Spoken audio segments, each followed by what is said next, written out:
got Camille Paglia. She's an iconic writer of a number of best-selling books. We all know them well. An academic, and I love this, Camille. You are a columnist with The Hollywood Reporter. Well, I'm not a columnist, but I do write for them. Okay. Yeah, Yes, I run the gamut. Okay. Well, see, I began very interested in popular culture at a time when being interested in Hollywood or rock and roll was considered unserious. And there's absolutely no doubt I lost credibility in grad school at Yale because of my passion for movies. European art films had barely become known at that point. Well, let's talk about tonight's debate, and I want you to expand on one of your many quotable quotes on this topic, and it's that, quote, "Feminism was wrong to pretend that women could have it all. It's not a male society, but Mother Nature who lays the heaviest burden on women." Unpack that for us. Well, this is the theme of my first book, Sexual Personae, which is that I discovered through a long process of search as a dissident personality who did not identify at all with my gender role as a child. And blame society completely for everything. Okay? But through the course of study and research, I began to understand that it's actually Mother Nature who is at this point in history women's greatest obstacle, because women still bear the burden of pregnancy and of nursing.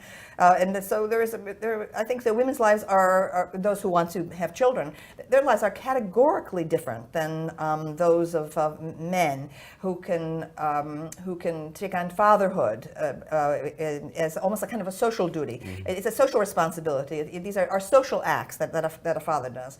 But a woman who is pregnant is involved, okay, with the fetus in a way that is absolutely primal, that is instinctual. There are biological forces that take her over. And oh my Lord, if you raise this issue, okay, the feminists today, 99% of them squawk and scream and say that this is a conservative reactionary position. No, this is a realistic position, okay? And feminists are in a state of delusion, okay? And the feminist movement is losing ground the longer it denies this overwhelming fact of nature. Now, I believe, as the Marquis de Sade did, as Oscar Wilde and Baudelaire and Gautier did, my masters, that it is our obligation as human beings to defy nature if necessary. Okay? But one cannot deny nature's power and nature's existence. Universities around the world are now teaching this rot to undergraduates and to graduate students, okay, that gender is nothing but a fiction, an arbitrary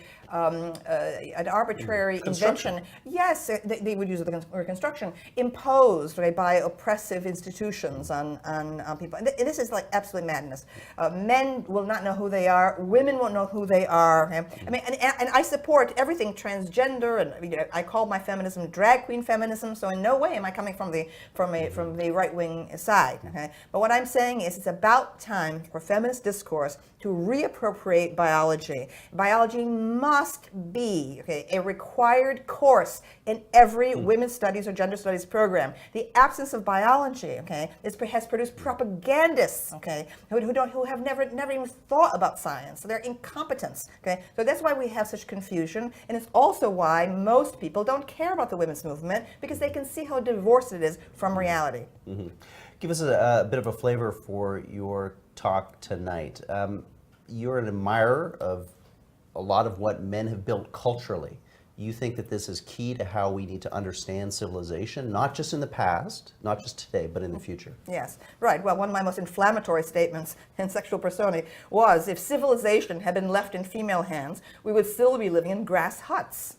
And no one thought through what I was saying. I was saying, in effect, that all of the greatest works of life-defying, risk-taking enterprises, all of these things, okay, have been the product of men. Why Sexual Personae presented the thesis that men have been driven to create because of their more ambiguous sense of identity. Women know who they are are from the moment their menstruation begins at puberty. They don't have to prove who they are, right? But men always have to prove it again and again and again with every erection, with every sex act. They have to prove it again and again and again. So I'm saying that men are, heterosexual men in particular, okay, wandering the world, okay, finally finding the woman of their dreams, and it's just a vision of their mother, okay, and the sex act is going back to the womb, okay.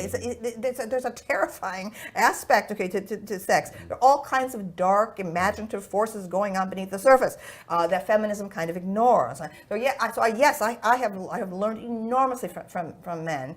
But one of my other sentences from that book is, there is no female Mozart because there is no female Jack the Ripper. Okay, Well, explain that. I'm saying that women cluster at the median point of the intelligent rank. Okay, they do not produce great geniuses. Neither do they produce some morons and criminals and mass murderers. Right? It is overwhelmingly obvious. Okay, that the people who are picking up guns and massacring children and so on, that these are distorted fantasies emerging from the male mind. But it's exactly analogous to art making, or to having this vision of going into outer space. Okay? I mean, every act of genius, okay, has its corollary, its parallel in an act of madness. So again, I think that feminism has been so concerned to deny sexual differences that it's painted itself into a corner.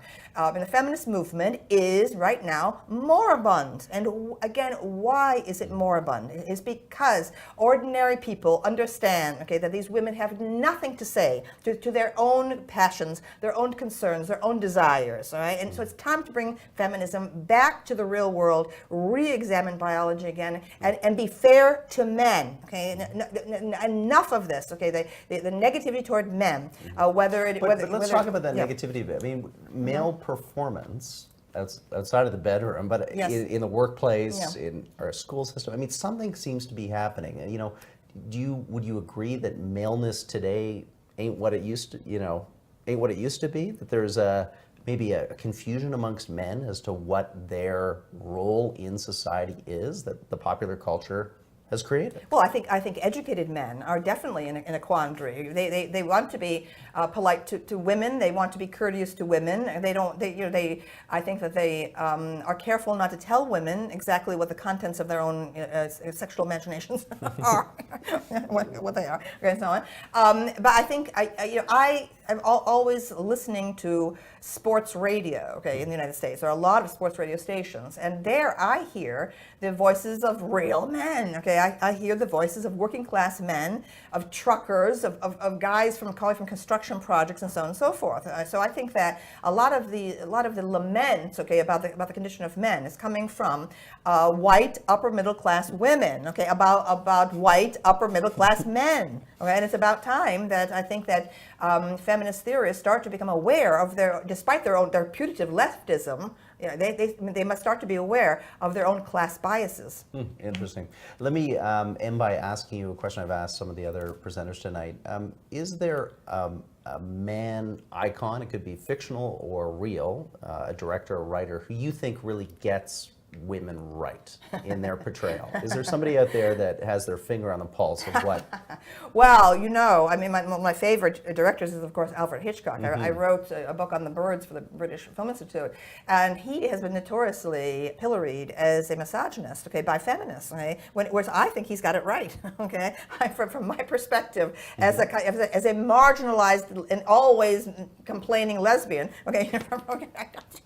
I'm always complaining. I really think that Hitchcock had an eye, okay, for beautiful women, sexy women's relationship, okay, to their bodies, to costume, okay, to self-presentation, okay. There was the kind of glamorous sexual woman that feminism has never taken seriously, has always attacked as being merely a pawn of male fantasy, okay. And that's not what I say at all. Okay? I am extremely interested in very beautiful, glamorous women. And what, you see power there? And so I'm a great fan in the United States of the Bravo series, okay, Real Housewives, which is, the executive producer is a gay man, okay, who Andy Cohen, who grew up watching Susan Lucci on All My Children. He's a great fan of soap opera, and soap opera was part of the lineage, okay, coming from Hollywood. The women's pictures, Lana Turner, the suffering, glamorous women, et cetera, et cetera. I have said that the Real Housewives series, a reality show,